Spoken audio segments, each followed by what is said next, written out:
I don't even speak on niggas. You ain't heard me say nothing all these years these niggas been talking.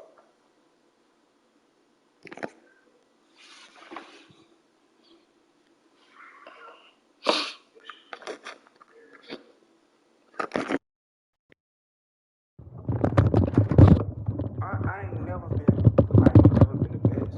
I ain't never been the smartest. I ain't never been the finest. I ain't never been none of that. But you couldn't tell me that you wasn't gonna have to prove none of that to me. I think I deserve the best girl in the room, the best looking one. And I'm gonna try for it. I think I deserve everything. I don't use no excuse. I don't use no crutch. And now all I see is the media and these clown ass niggas that they put out front. All they give kids and give people is a crutch and a reason not to do something. If these niggas get on their podcast and tell these kids how they became themselves, you giving them a roadmap. Every nigga that did what I did, you had to give something up. You had to not go out with your friends some nights. You had to get your ass in that gym. If you went to college, you had to do some extra studying. Why these niggas ain't getting on their podcast saying that? Why they getting on their podcast talking about there's some white man stopping them? When do men start talking like that? My brothers went to prison at 14 years old.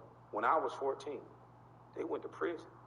My mama ain't had a want for nothing when those men were around. But they chose a way in a lane of selling drugs. So they left mama. And I got to see the side effects of leaving mama. Same thing these bitch ass niggas pumping on the internet. I got to see the side effects of you leaving mama. And I went to work.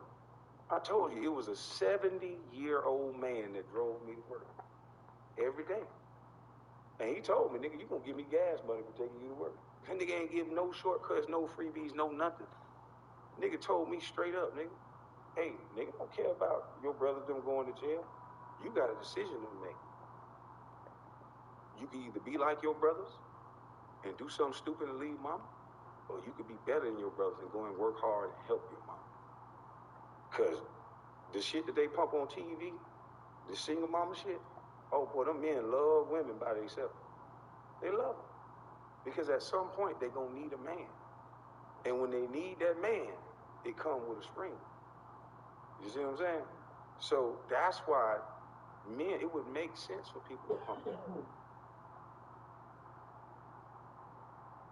They don't ask children what it's like in that situation. They don't want to know from the kids. They can tell them they can be whatever, but they don't never ask the kids no questions. Everybody's speaking for the kids. They tell you how smart they are, but they don't let them talk.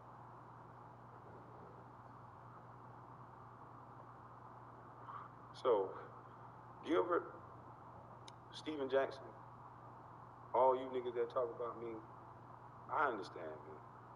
I get it. I get it. I understand why you dudes are like the way you are. I understand it's a lot of, when you only raised with a female, sometimes you pick up effeminate traits. And when I realized that about myself, that why are you worried about what another dude is doing, another dude is saying? And then once I got that out of my head, the sky opened up for me. So you niggas can tell whatever story you want to tell. You niggas can have your little podcast where you just talking. But in a few minutes, all the talk will be over.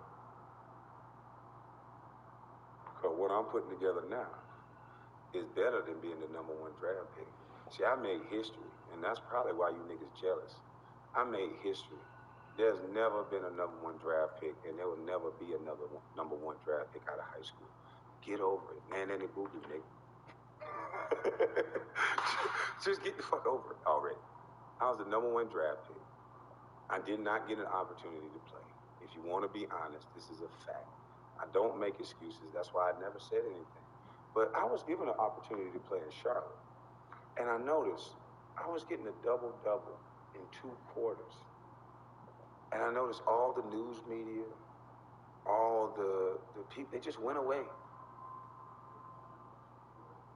Every time I wasn't injured and I wasn't heavy, because see, I got a competitive problem. Ask Mark Jackson. I dislocated my finger in the middle of the game. He popped it back in place. He was getting a sub. Hell no, you ain't gonna get no motherfucking sub. I'm straight. Nigga, put some tape around that motherfucker, put me back in this goddamn game. See, I came from that era. These niggas from the era of, they worried about the numbers. That's why these niggas numbers look good. But if you put them with some old school niggas like Michael Curry and Anthony Mason, some dogs, they'll grind these bitch ass niggas. That's why they had to change every rule about the game. Freedom of movement, freedom of motion, and you got niggas falling before they even get touched. These niggas can't even play at the park no more.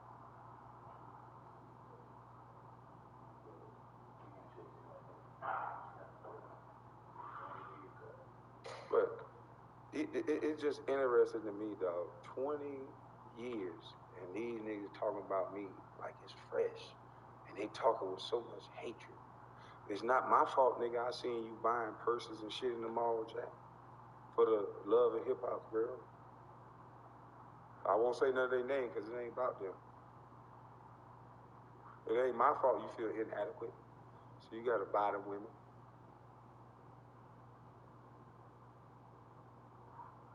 I ain't had to pay Jack. I just introduced him to my mama's recipe.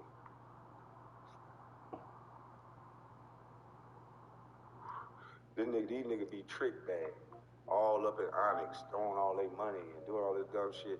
This nigga, we in Charlotte, we fighting for the playoff run. I'm getting a double-double a quarter with these same small hands, double-double in 2 quarters. Y'all go fact check me. This nigga, Steven Jackson, so effeminate, this nigga quit on the team because they traded, old boy, what's his name? I love this nigga. This is a hard jumping motherfucker. He came from, why I don't know this nigga's name? Black ass nigga from Alabama. High jumping motherfucker. He got drafted by, shit, what is this nigga's name? 3 guards. And he was a man, what is this nigga's name? Black ass nigga smoke Black and Miles all the time. Name the girls on that Charlotte team.